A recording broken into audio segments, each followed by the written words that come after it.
Okay, welcome to a small community race organized by DiscoInferno. Um, we're up in the Aleutians, I believe, doing a figure eight, and we had quite a few contestants, probably about eight different people joined up. We had a start where all our halyards were down, so we had to go from a standing start. And as you can see, I'm just putting up the jib right now. I've recorded,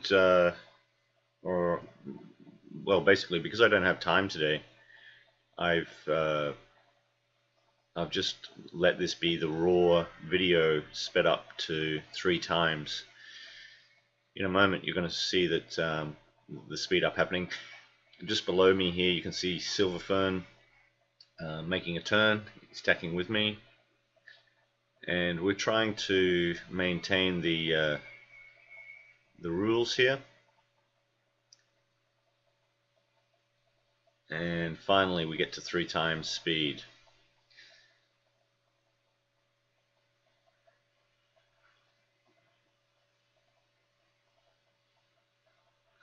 I hope this is not too hard to watch. There's a lot going on.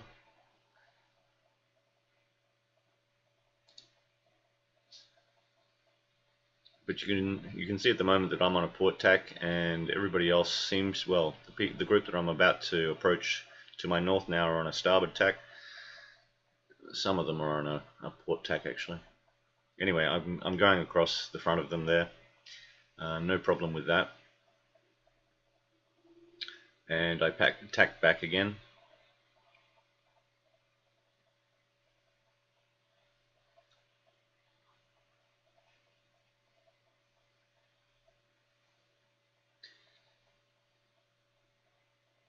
And there we have DiscoInferno in the red hole. You're going to see quite a bit of him today.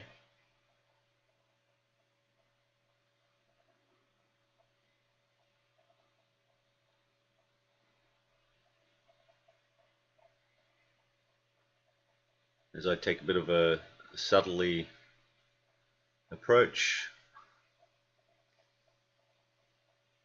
I've got to get through these 2 islands first. Just checking everybody's doing well in the race.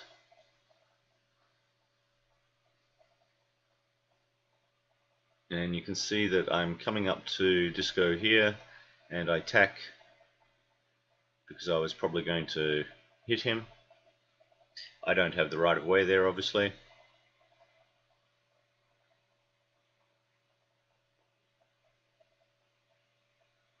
And neither did I want to go behind him.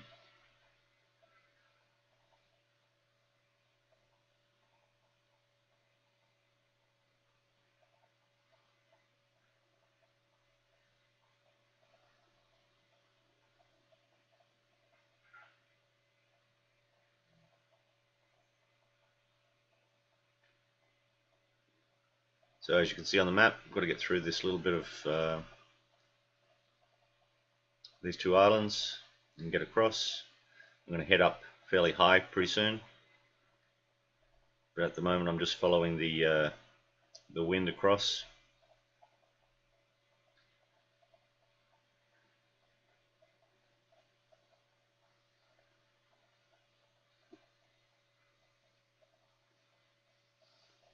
And once again you can see DiscoInferno. I'm on a collision course with him, and so once again I tack back again. Each time I did this I was getting closer and closer to being able to pass him,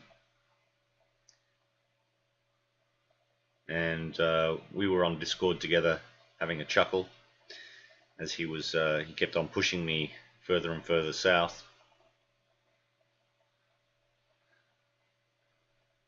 All's fair in love and sailing, so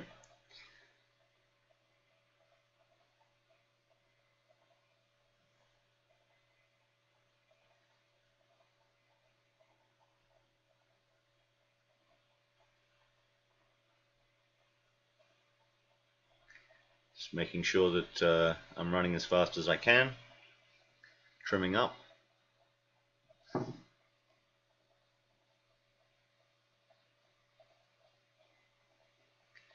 And this is where he's pushing me more and more south. If I did tack now, I'd be going straight over the top of him. Something that I don't really want to do.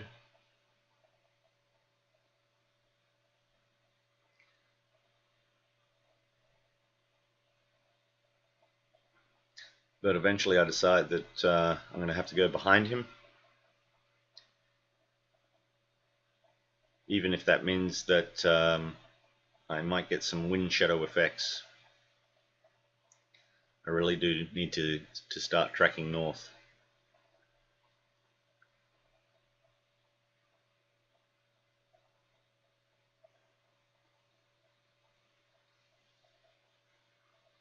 As you can see, I keep on moving my little yellow indicator. This is for my visual reference of where the wind is. It helps me with attacking. It's not always the best way to do it, but it does help me a little bit.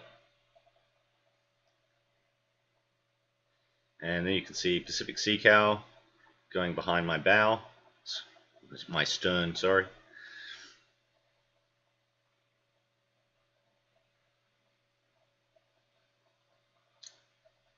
And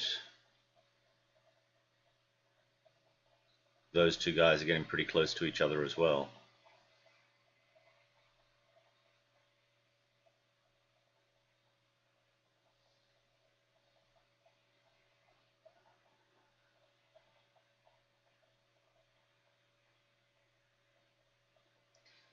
Once again, another turn. So this time I have the right of way.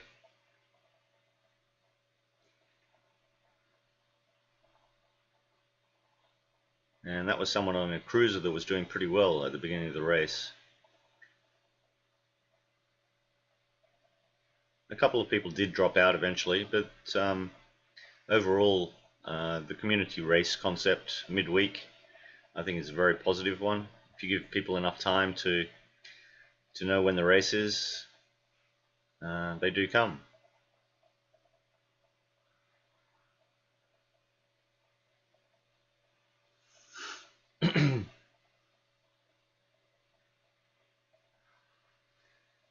It's also nice to be able to race in the Mini during the day.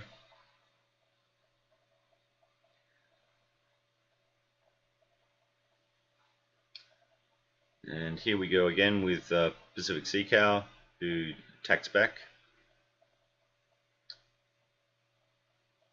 And you can see that DiscoInferno is still not that far away from me, but he certainly did do some pretty good tacking up towards this island.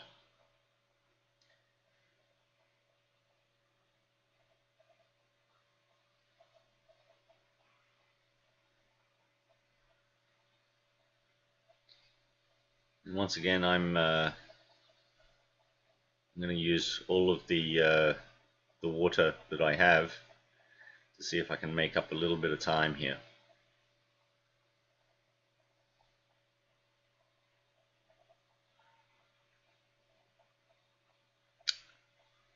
Once again, still in front of Pacific there, with DiscoInferno still probably a couple of boat lengths in front of me.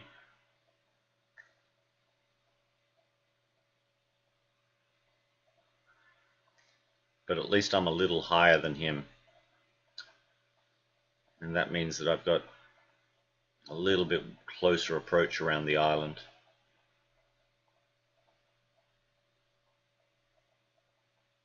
The rest of the field seems to be spread out a little bit, but they're only around about 0.1 nautical miles behind the three of us, so they're doing pretty well. And once again, I'm trying to see if I've got Disco. And once again, if the devs are watching this at any stage, you'll notice that all of the boats have disappeared and then popped back in again. Yes, it's still Alpha. And yes, this does happen. But sometimes in racing it's kind of annoying when you can't see where the other boats are. Anyway, tack back across, see where I am. So now he has the advantage being in front and above.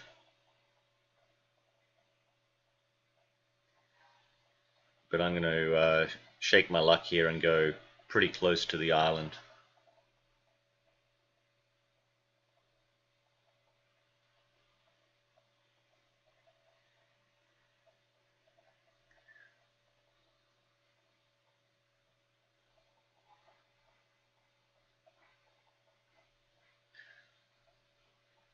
So this whole race took about an hour, and or maybe just over an hour. And it's certainly, you know, Mauritius and Barbados gets a little stale after a while. And so it's really good that people like DiscoInferno and Corsair and some others are contributing courses. I know the other day that Chris and I did the Gambia Islands race, and that was a pretty good course as well. But the hope is that we can put up a bit of a database of courses, and maybe once or twice during the midweek, if the time is good for, you know, Australian and Americans, and maybe even get a few Europeans in who are up a little bit late, that we can get, you know, more people involved in this racing. It certainly does help your tactical skills. It helps in terms of becoming a better sailor or finding speed. And as you can see, I'm very close to the island there, and I make another turn. And right now, I think that I have almost done enough to just get in front of DiscoInferno, because once again, I'm higher than him regarding where I need to go, and I'm thinking about how long before I can put up my code O and get up the islands.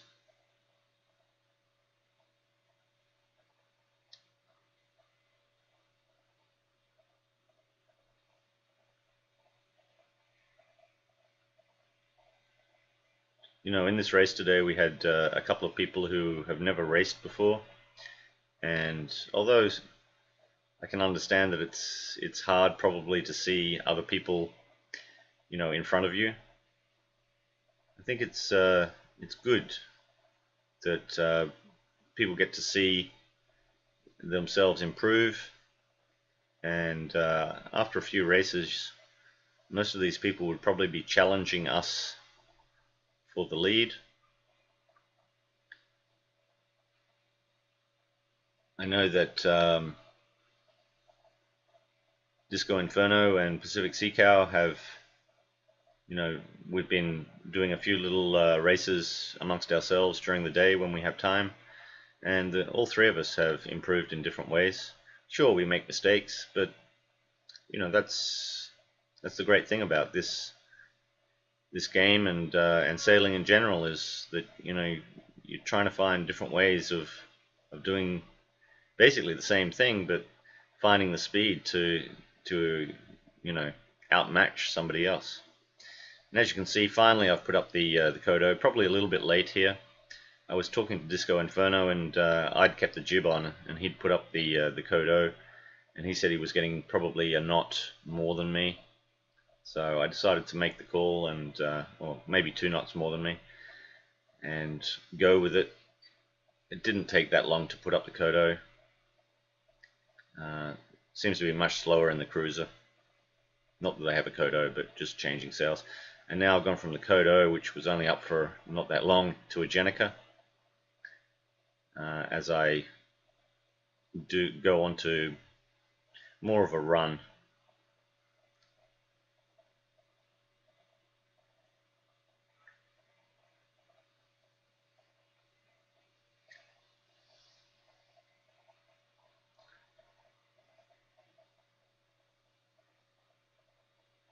Now I lose a little bit of concentration here, and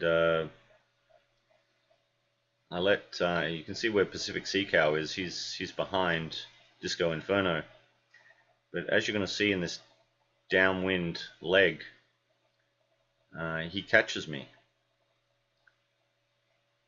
He comes from about 0.1 of a nautical mile behind, and so once again I find myself each of these videos remarking that my downwind is surely lacking, and I'm wondering what or how Pacific does it, that he gets that extra boost in speed, or maybe it's just my concentration, because I'm leaving it to a bearing point and adjusting sails as I go. Maybe he's keeping it on bearing to the wind. Anyway, I'll have to once again get back to some basics with the downwind. And as you can see, Pacific Sea Cow, who is basically just behind me with Disco up to the north, has taken a sharp line around the island as well, just like I have.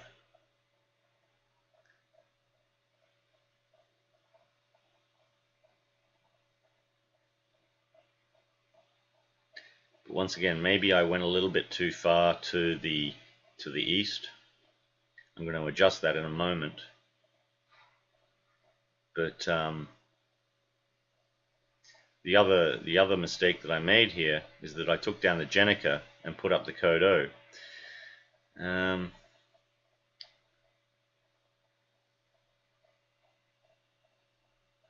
I really thought that I could get a little bit more speed, and while Pacific kept his Jenica up, he caught me.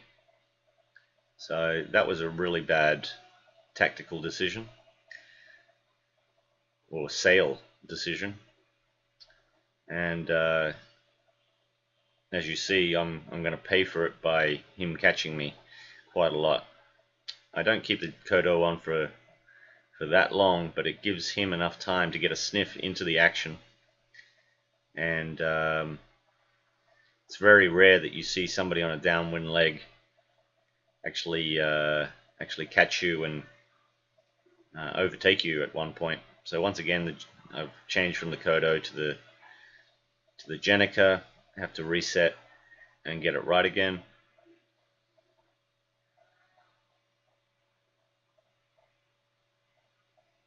And as you can see, I'm just trying to go through some of the races up the back there.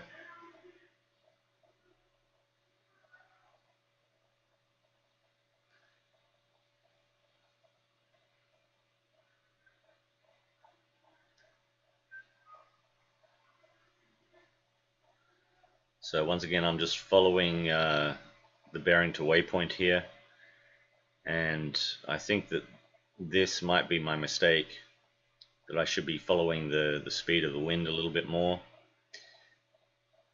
As you can see, Pacific Sea Cow has caught me quite a lot. DiscoInferno decides to go much more to the west, getting a fairly good, or maybe a better wind angle for speed, but in a short course like this, I really think that he probably should have stuck with us a little bit more. He was trying to catch us, and maybe that little bit of frustration led to him going a little bit wide. We all want to find that speed, but sometimes speed doesn't equate to position. And once again, you can see my sail is luffing, and I'm writing something, so that was kind of silly of me.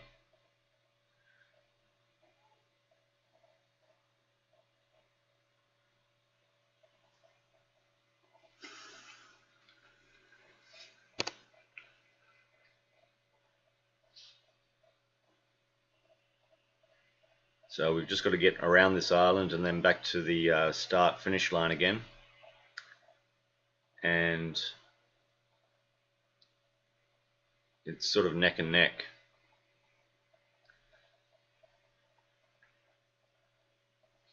With him having a little bit of the inside track. And I don't know what he's doing, but he's just got a little bit of speed on me.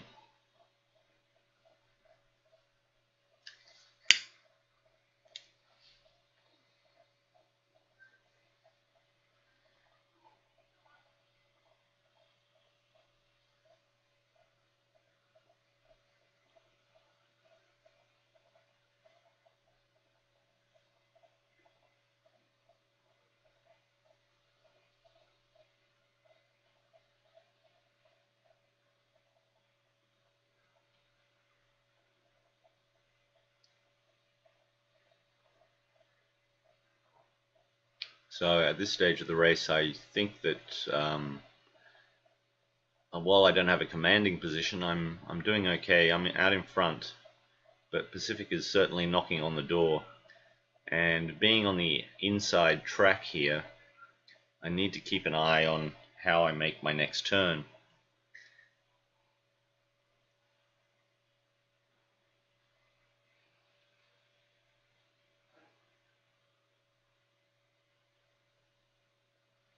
And once again, he seems to be getting a little bit of a speed advantage again, and out there you can see DiscoInferno.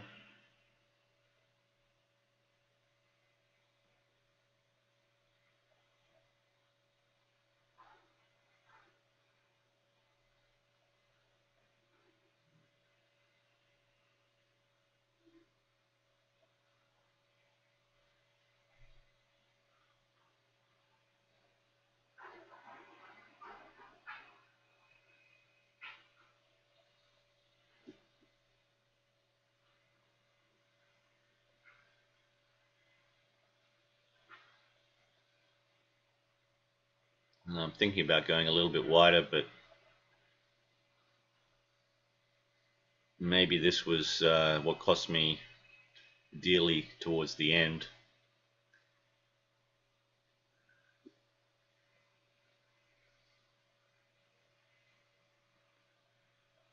DiscoInferno is kicking himself at this moment in time because he realizes that he's a little bit too far wide.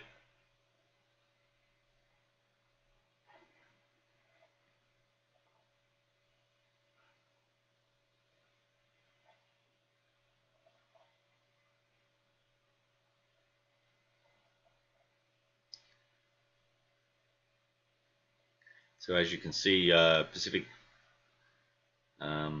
bears away and jibes, and I'm still, and then I jibe across a little bit later, and when I catch up to him, he has taken the lead, much to my chagrin.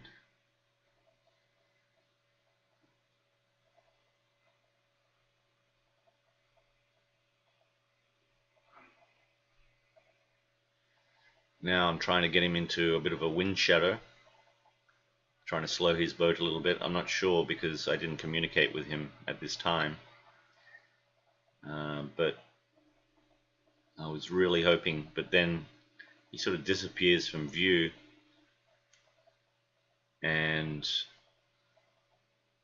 once again I think this is where a little bug, visual bug again, so I can't see where he is. Oh, there he is again, he popped back in. And I'm on the inside now, but it's neck and neck. We've just one more real turn to make.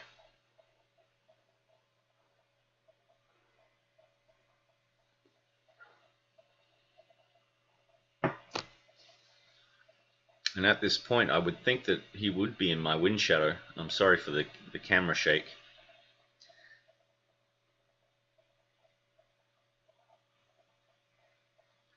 As I tighten and listen up again, sort out my problems.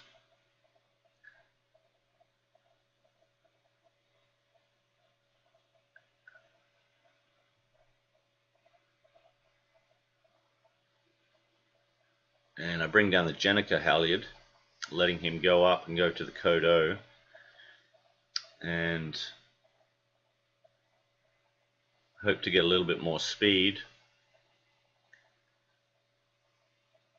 Gave him a couple of boat lengths there.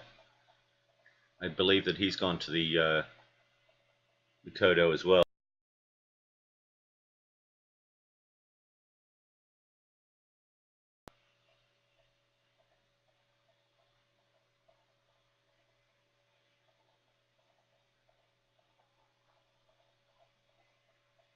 And I'm getting warnings from the system telling me not to let things flap.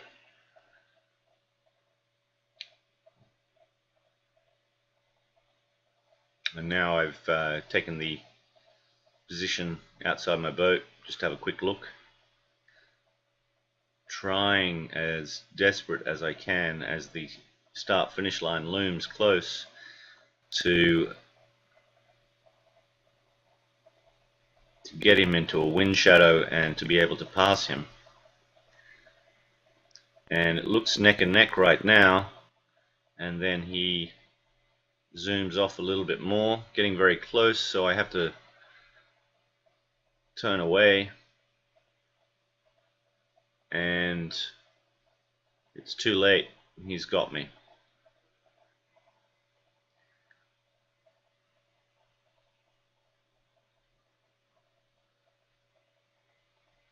So congratulations to Pacific Sea Cow. Really good race.